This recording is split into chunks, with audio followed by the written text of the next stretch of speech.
Hello and welcome to Coffee and Bonsai with Tom. Today we have an exciting episode. I'm going to do an update on a big jade cutting. Many folks ask about these jades, so I did a similar video on a different jade, but I also wanted to show this one. I think people just are kind of in disbelief that you can, radically cut these things, the roots and the top, and put them in soil and have them recover and really quickly. So I sort of want to show this tree, this is its current state. And actually, I think depending on when I release this video, I'll probably add another picture of it even after this.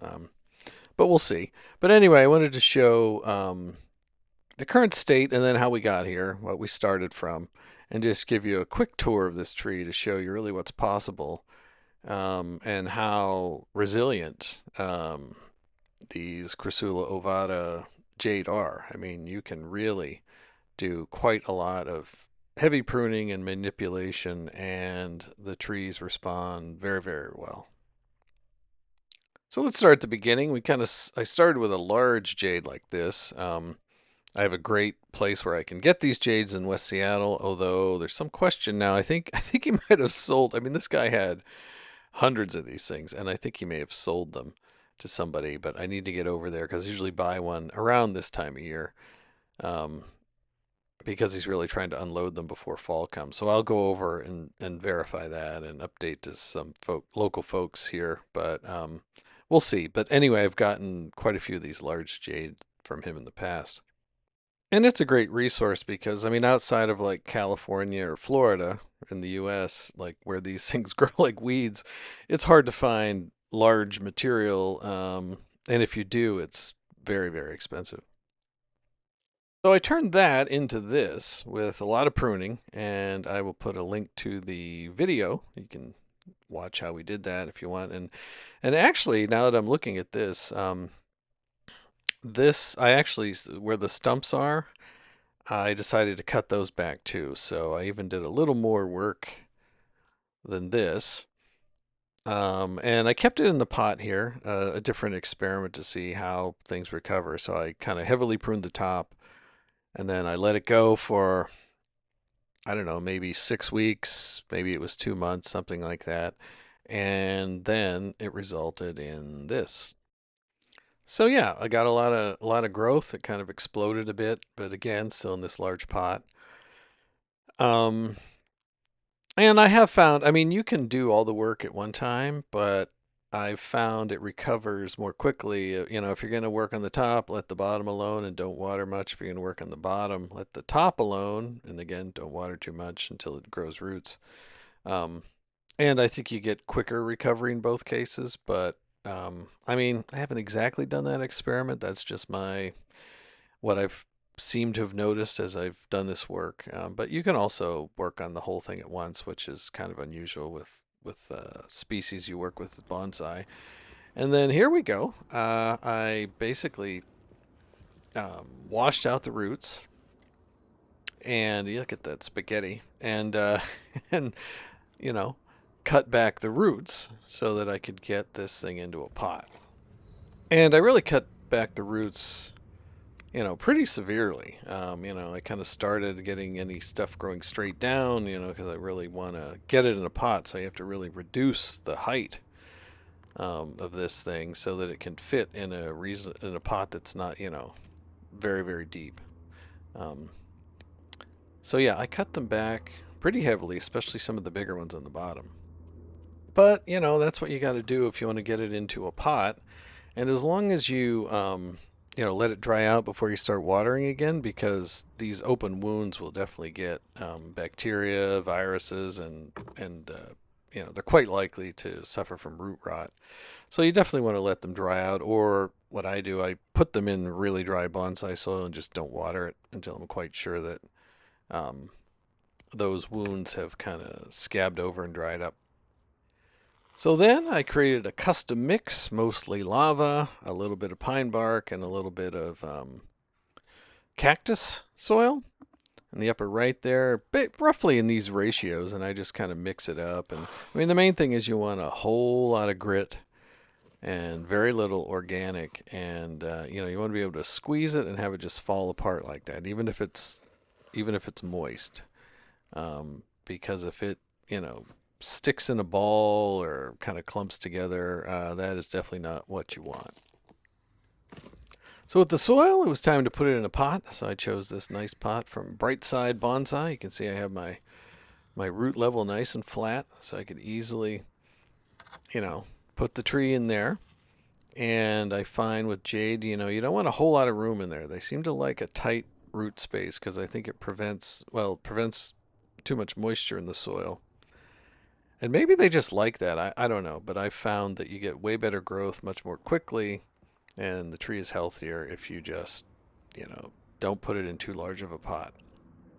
And, that's especially true in this case where I really just want to grow secondary branches now. I've got this nice trunk, and now I just need to grow some horizontal branches that have come out and up away from the center to really make it convincing. So I'm not really looking to put on a ton of growth. Now I do have roots in here, so I do sort of push the soil in, work it in a bit here, and I hope that really, find it really keeps the tree solid. And like I said, this is very dry, so it's not. I don't have any concerns of root rot, and I think actually the dry bonsai soil, I think it sort of sucks the moisture kind of away from that wound.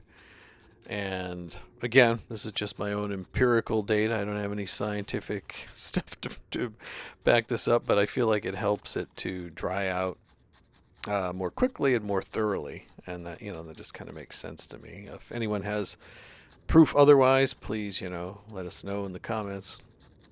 And then that was a wrap. This was done kind of, in the fall of last year. And so the tree didn't have that much time to grow outside before I moved it inside for the winter. But they definitely I find if you keep them, above 55 and with some light, they will continue to grow happily all winter. In fact, they seem to enjoy those conditions. And here we are back to today, where I think we're ready for our first sort of minor pruning on this. We haven't really done any kind of branch selection detailed pruning. It was all just massive cutback. And, I kind of get to it.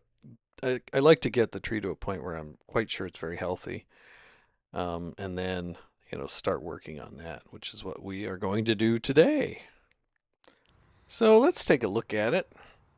See this nice pot from Brightside Bonsai. It's got a nice kind of a matte look to it, and the tree is filled out pretty well. It's got kind of growth going every direction, and what I really want to do here is just thin it out and you know the growth that's going in the absolute wrong direction, we'll get rid of that so it really concentrates on where we do want it to grow.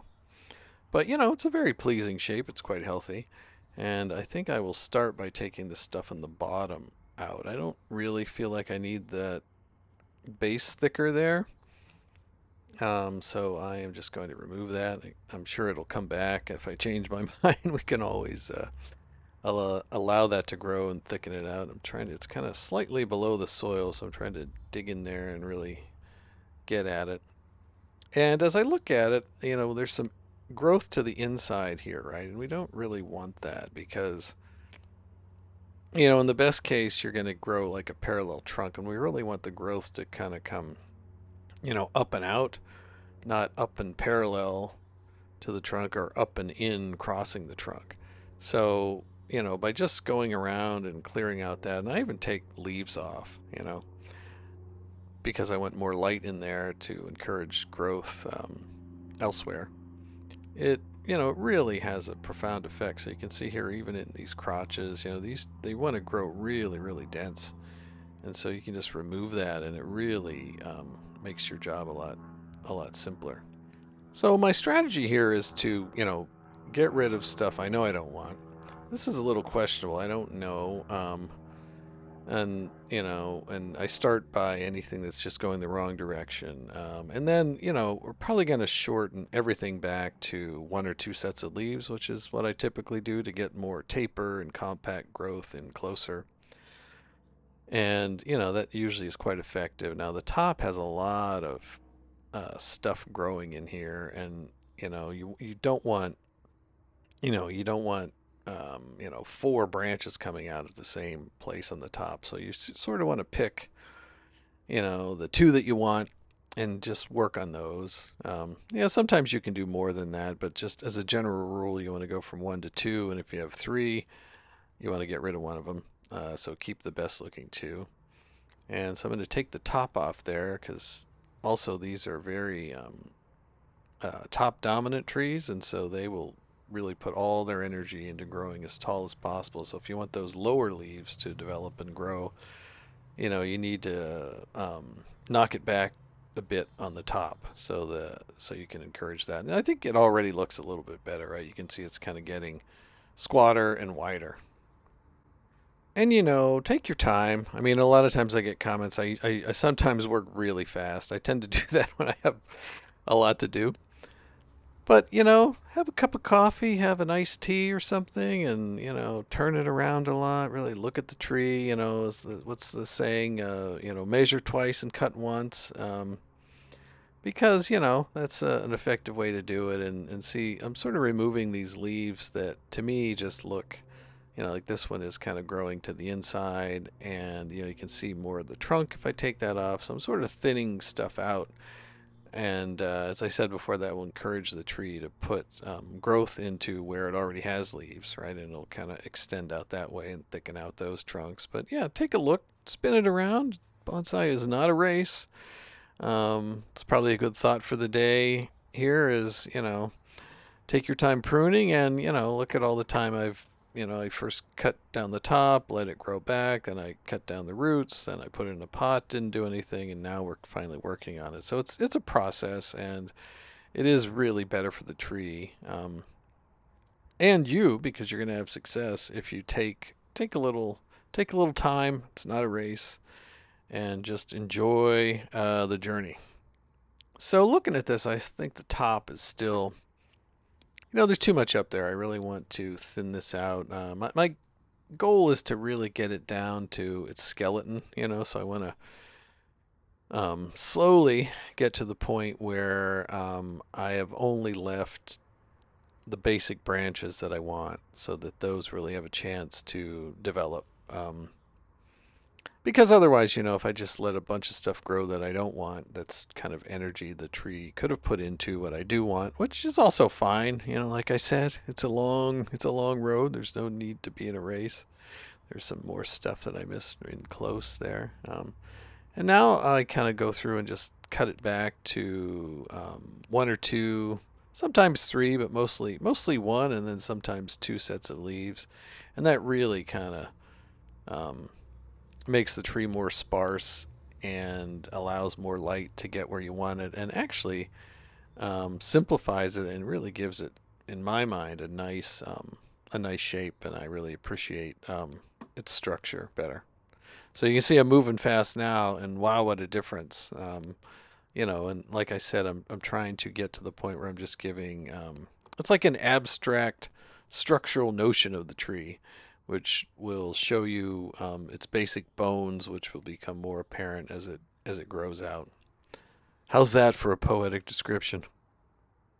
And hopefully you can see this process of, initially getting rid of stuff that you can't use at all, and then, getting rid of stuff you don't like, and then finally going down to just a few sets of leaves. You slowly really show, step by step, slowly, so you're not cutting away stuff you really want. And this is questionable here. Do I want to cut that out or let it go and pick the one that grows more quickly? And it's kind of a judgment call based on the health of the tree and the time of year and how you're feeling about it.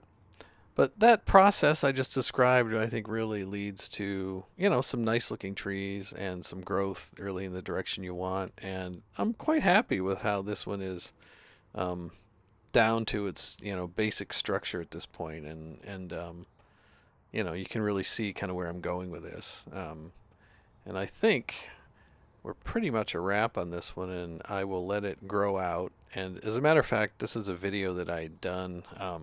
I'd shot some of this before I went on vacation. So I will give you an update of what the tree looks like currently, which is about a month's growth, after this. But I think it's quite charming, and let me know what you think. I think this one has a lot of potential as a nice, small, fat trunk tree, and it really shows what you can do quickly with a large specimen as a small bonsai. Yeah, I'm really happy with that. And before I show you the month update, I want to show you these little yellow spiders, which I find all around this time of year. If anyone knows what they're called, please let me know. But you can see there's just like 1,000 of them in there, and they're just adorable. This is my watering can I usually use for doing fertilizer, and they just love getting into the crevice here on the handle. And, I don't have the heart to get rid of them, so I usually just work with them uh, until they kind of wander away. So, as promised, here is the update. It's actually a bit more than a month. Kind of lost track of time. It could somewhere between 4 and 6 weeks, but you see, I've got I don't know 5 or 6 sets of leaves now, so it's put on a lot of growth. It really put on a big spurt, and it's really leafed out. And you can see some of these stumps here, and so my plan is to let it just grow out massively now that it's got the limbs going the direction I want, and this will slowly smooth over and look very natural. And so that's my whole plan with this. I basically did a reset on this plant and took it back to basics, and now I'm growing out the branches, and I think it looks pretty good, and it's off to a great start. And with that, I want to thank you for spending time with me, and I will see you all again very, very soon.